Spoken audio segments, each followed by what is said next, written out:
Hi, and welcome to Quilt Monkey. In today's show, we are going to be making some simple baby blankets. When my kids were small, they had an obsession with the cloths that you used to use for nappies. They're just muslin or cheesecloth cloths, and over here in the UK we use them for everything. For wiping babies' faces, for giving them a little bit of a wash.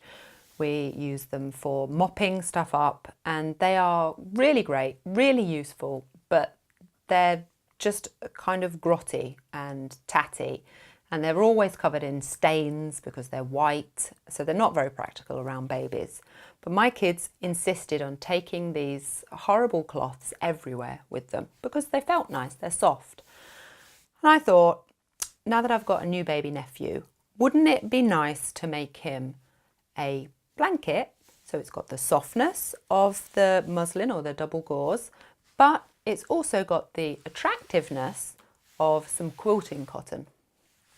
So I'm going to show you how to sew this slightly tricky fabric.